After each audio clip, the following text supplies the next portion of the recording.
Live from London, this is The World Today. Hello, I'm Robin Dwyer. Welcome to the programme. Our top stories. Israel says it's pursuing Hamas in all areas of Gaza as it issues fresh evacuation orders. Humanitarian groups say people are running out of places to flee. Families of Israeli hostages demand that the government goes back to the negotiating table, whatever the cost. The leaders of Germany and Brazil meet for the first time in 8 years to talk trade and bringing Brazil back as a global player. Climate change acts as a threat multiplier. And Somalia calls for more climate funding on day 5 of the COP28 summit in Dubai.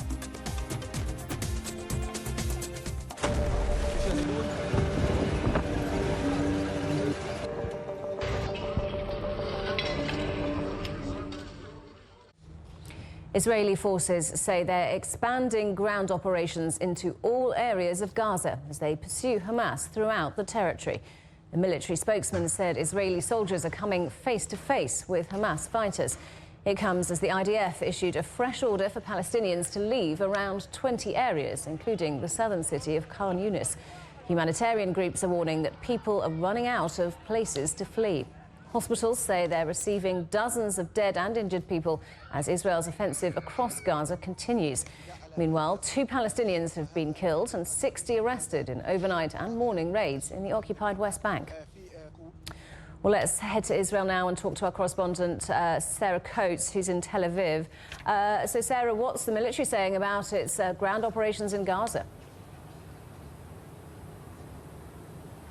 Hello there, Robin. Well, look, a senior Israeli commander has just spoken to Army radio saying that Israel's goals in the north have almost been met. Now, we do know that they have now opened a new humanitarian corridor, with an Israeli spokesperson just posting on X that Gaza's main highway, which is Salah al-Din Road, and which is northeast of Khan Yunis, is now a battle zone.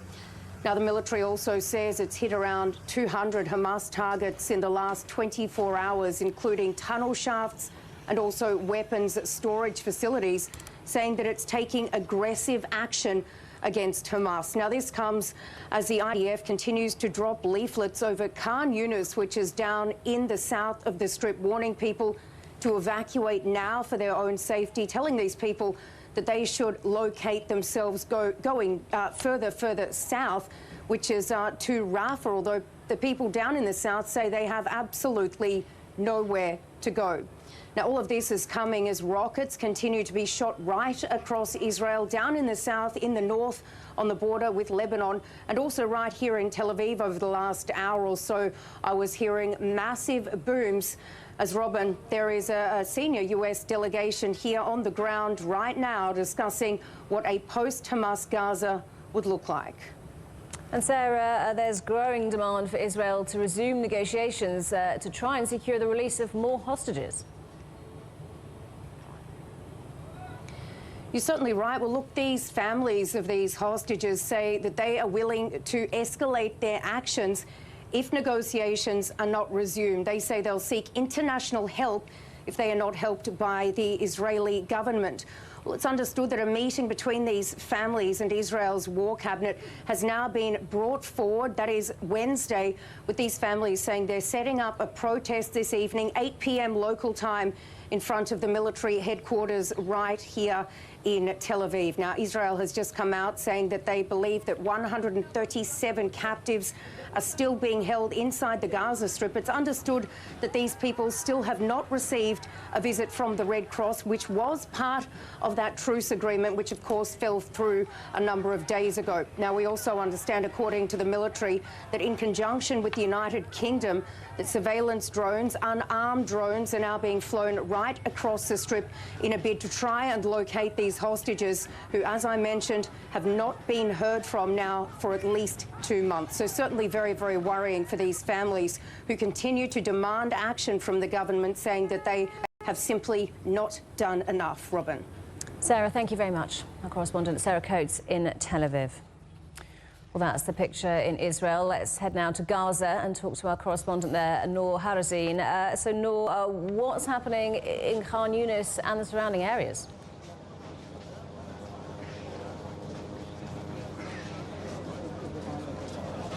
Khan Yunis is the second biggest city here in the coastal enclave. There is more than 500,000 people that are residing in the city of Khan Yunis.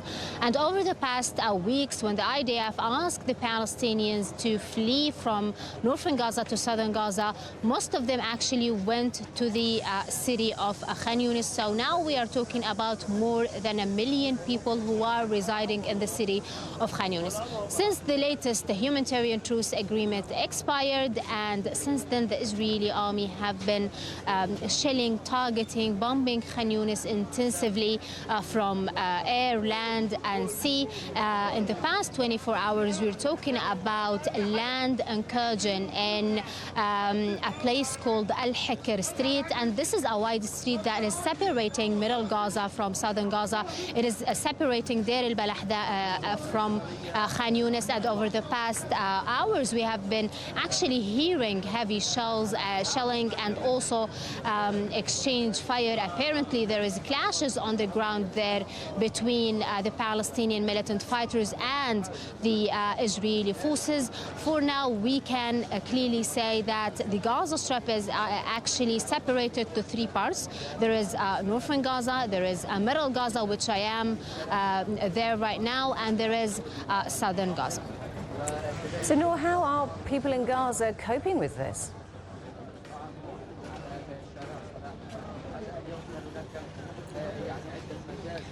Well, I don't think people are coping. I mean, people here reach the point that they are wondering where should they go. They cannot go back to their homes in northern Gaza. They are stranded inside southern Gaza, and we're talking about more than 2.3 million people now in an area of 365 square kilometers. This is Gaza Strip, so it is actually impossible to squeeze that many people in such a small area. It is impossible. So people are lost, actually. They don't know what to do, what is coming next, adding the fact that they are going through Gaza's worst humanitarian crisis that reached a point where not only the people on the ground, even us, the journalists, the medical teams, the people who are working with international organizations, we do not actually have access to water and food.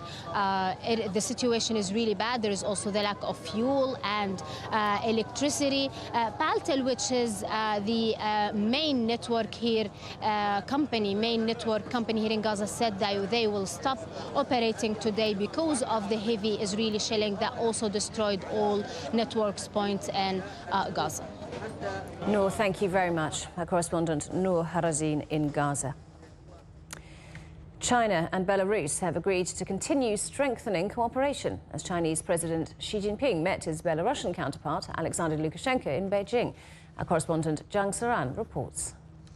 This is actually Belarus President Lukashenko's second visit to China this year.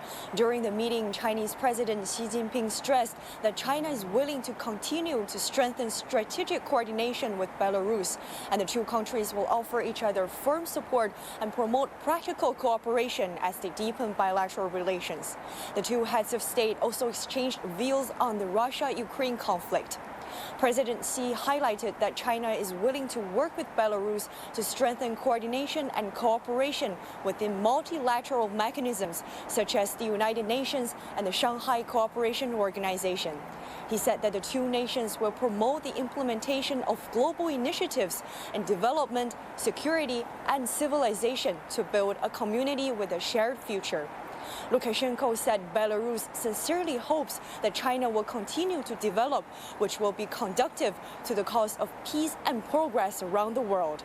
He said Belarus firmly believes that the joint implementation of the Belt and Road Initiative will truly build consensus and cooperation in the international community. Brazil's President Lula da Silva has held the first German-Brazilian talks in 8 years with Chancellor Olaf Scholz. The pair talked trade, the conflict in Gaza, and restoring Brazil's standing on the world stage after years out in the cold under President Jair Bolsonaro. Well, let's talk to our correspondent Peter Oliver in Berlin. So, Peter, do we know any more about what's being talked about? Well, we know just about what they've been discussing, but we'll be hearing from both presidents within the next hour, we expect, and we'll hear from, well, the horse's mouth exactly what they've been speaking about when they take questions from the press here in Berlin. Then we understand they will have been talking about trade. It's hugely important between the two countries. We also expect the ongoing conflict in Gaza, as well as the ongoing conflict in Ukraine, to be a major issue spoken about between the two. I mentioned the ongoing conflict in Ukraine because last time out that President Scholz and President Lula da Silva met, it was a big sticking point between the two, because Brazil, as a member of the BRICS group, has taken a very different tack to Germany when it comes to that particular conflict. President da Silva has spoken out against sanctions on Russia. He's also spoken out against shipping weapons to Ukraine. That caused huge problems when the two leaders met in Brazil in January of this year. So we'll be waiting to see how they've moved on from that when the two leaders meet later on.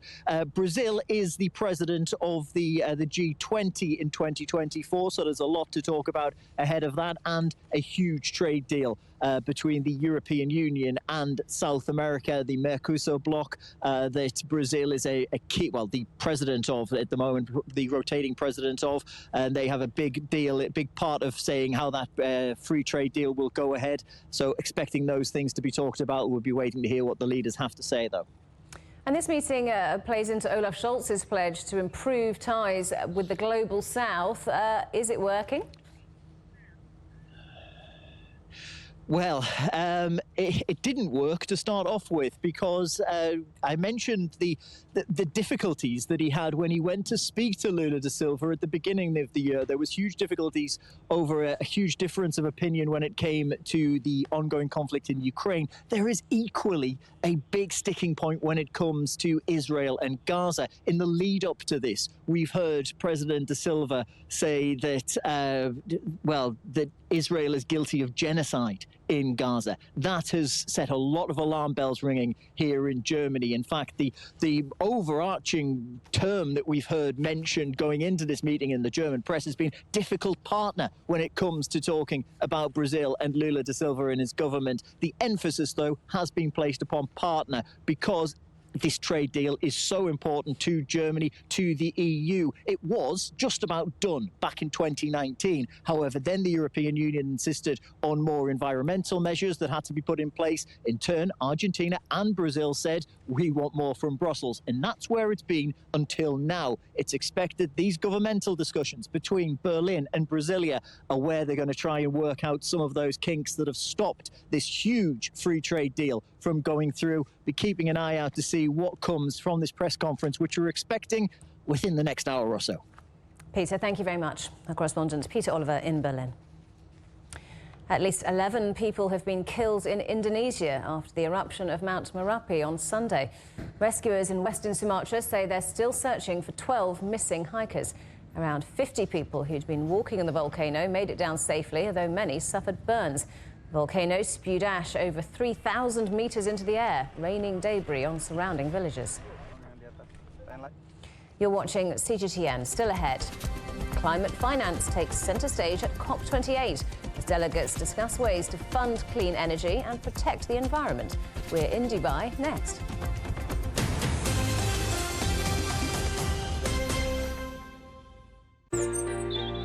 Ever wondered what's the difference between a bear and a bull market? Where are the cash cows? And who are the lame ducks? And what exactly are black swans? Grey rhinos?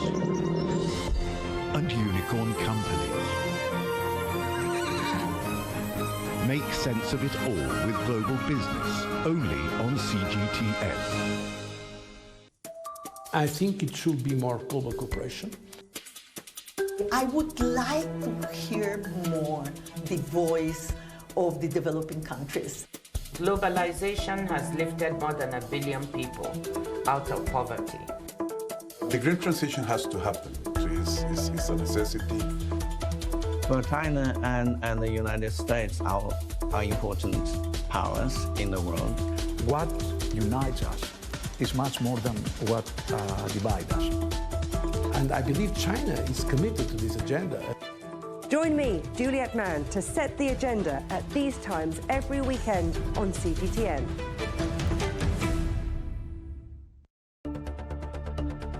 Events have consequences. Words create impact. One more offensive in a long line of battles that's been ongoing for more.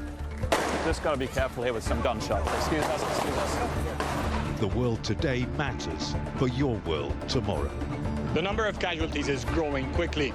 Why, this is one of the hardest hit towns in the region. The world today, every day on CGTN.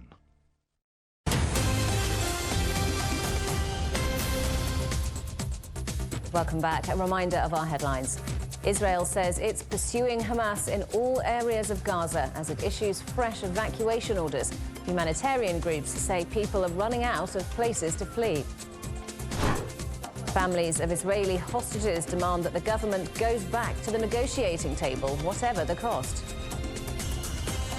And the leaders of Germany and Brazil meet for the first time in 8 years to talk trade and bringing Brazil back as a global player.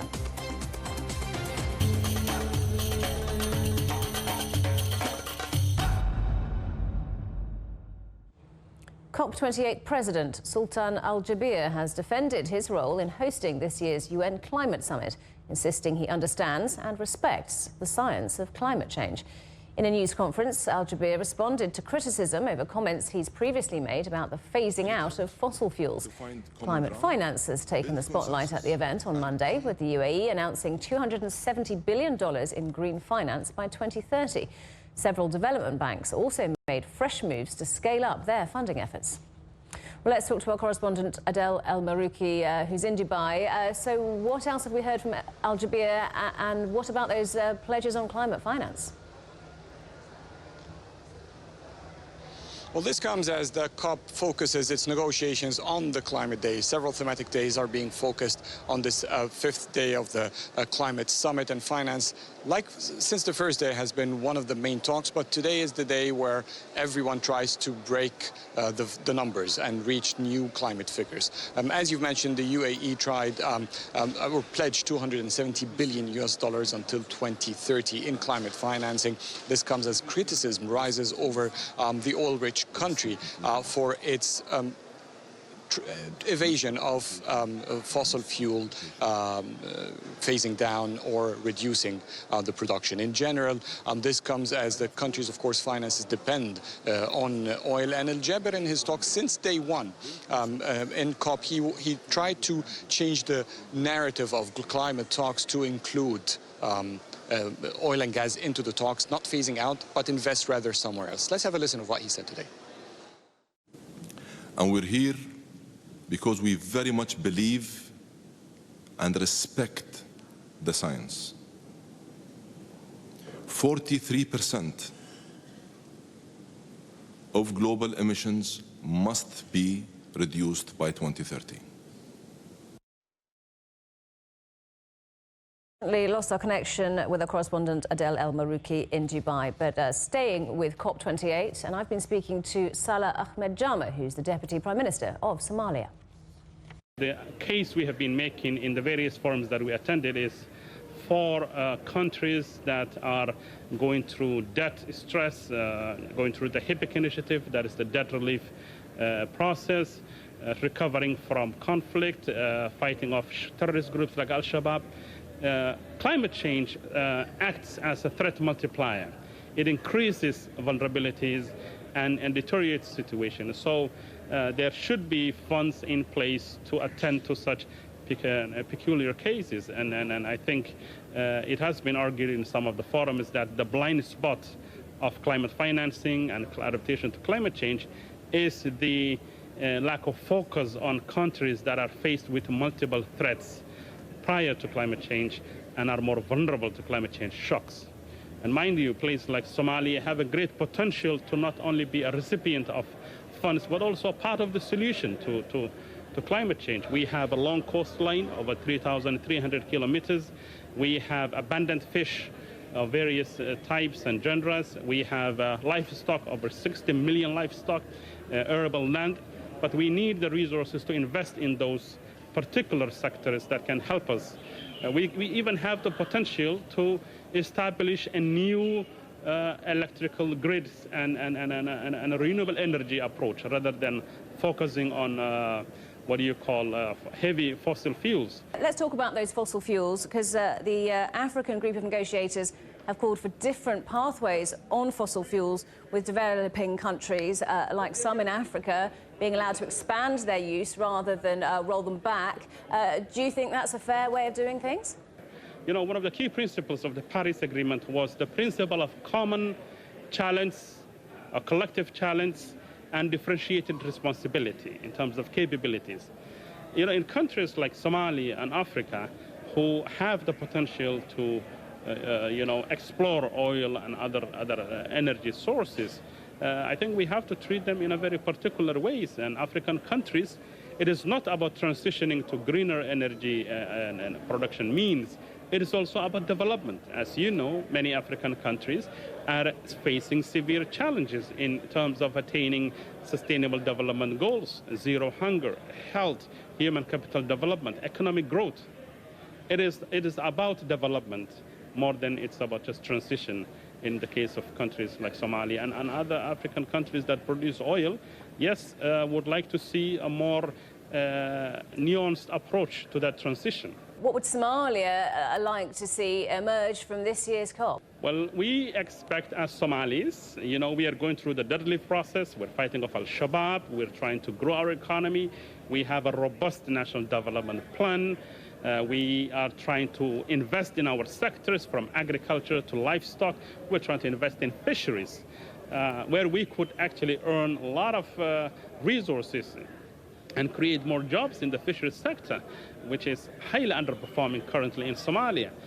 We would like to see international community to give special attention to places like Somalia and countries in the Sahel that are facing more dire situations than others. Well, let's talk again to our correspondent Adel El-Marouki in Dubai. Adel, hopefully you can hear me more clearly now. The theme of today was trade and gender equality, wasn't it? What have we seen on that front? Well, basically, it has been a focus by the COP28 presidency to shed light on gender equality in general when it comes to climate. And that basically by providing 3 steps. First is to guarantee that there is accessibility for both genders, males and females, into the COP negotiations and as participants. Now, to put that in perspective, COP15, had about 31% representation of females, and the rest were males. That increased a bit to 35% for women in COP27 last year. So this COP is aiming to change that. Of course, these figures will come out at the end of the conference. The second one is to guarantee that finance is reaching out for gender equality projects or focus on it. Again, about 2.9% of all climate finance is focused on gender equality, which is a very low number. And this is one of the missions of this COP, is to boost up this figure at least a bit and guarantee that this will happen over the next time. And finally, gender data equality, so that it guarantees that there is enough data about women and girls being raised, their impact in society and impact by climate change on them as well. So these 3 pillars maybe try to shift the attention into having a more gender equal climate talks this year. So, Adel, what's the feeling about progress so far at this summit? We have seen some agreements made, but is there a sense that real strides could be achieved here? It is a bit too early to say. We're talking about the thematic days of negotiations that will happen until Thursday. Friday is a day off at the COP negotiations, and then the drafting of the final resolutions will be starting the following week, beginning on Saturday. Basically, what we're hearing so far is there is an intention to work on a climate action plan or a new stock take for COP28, and this is by far is considered to be the biggest news expected to come out from the COP negotiations, especially as finances are lagging behind, and also commitments for phasing out of fossil fuel has been also definitely not cut in a clear way to determine a specific time frame for it by most nations participating here. And therefore, the stock take is basically what we'll be focusing on. The rest of the issues comes, like the gender we've just talked about, comes as a complementary progress to the climate talks. However, nothing concrete about them is being said in terms of actual resolutions. Again, next week, things should be clearer in that regard. And Adel, just briefly, what have we got to look forward to tomorrow?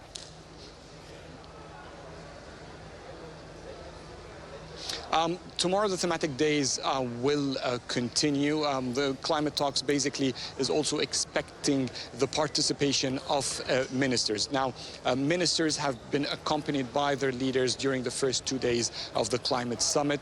Many of them went back for whatever work they have, but expectations that the ministers will be joining the climate talks will be happening. It started today, but more participation from ministers will be happening. And this is part of the preparations I was earlier talking about, is to engage with the actual resolutions and the actual negotiations. All the work that has been done previously is basically understanding where every country stands for, putting some targets, hopefully that this COP would reach.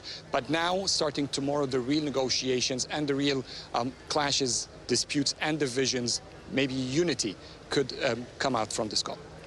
Adel, thank you very much. Our correspondent Adel El-Marouki in Dubai. The headlines again. Israel says it's pursuing Hamas in all areas of Gaza as it issues fresh evacuation orders.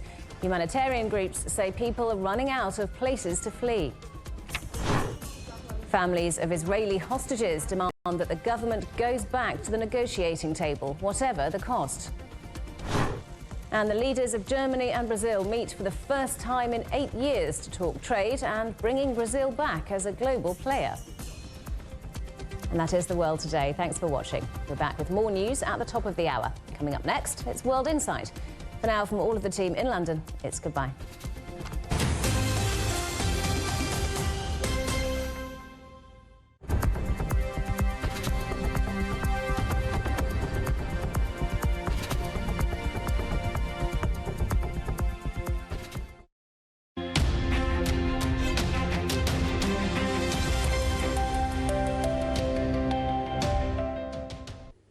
Hello and welcome to Europe's weather forecast. Let's see what's going on Tuesday and also Wednesday. Well, starting with the weather forecast by Tuesday, rainfall could be expected across Iberian Peninsula into much of France and also parts of northern Italian Peninsula.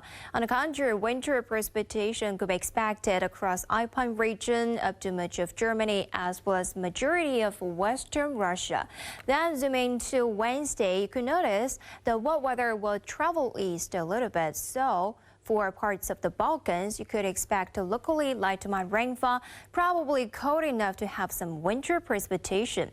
Then talking about the temperature fluctuation, lowering chances across western Ukraine to northern Balkans by Tuesday could help temperature warm up a little bit. As we get into Wednesday, could still have around a freezing point. For daily highs in Copenhagen, Stockholm, a bit colder in Helsinki, notice -5 for daily highs, partly sunny sky. Similar feelings outside in Minsk and over to Moscow. Freezing cold outside. Daily highs could be like -12. And over to Central Europe, 7 to 1 in Brussels. Winter precipitation. Very similar feelings outside in Berlin, Warsaw, and Vienna. Highs be around a freezing point. That's it for now. Stay tuned for more city forecast.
This is CGTN, China Global Television Network.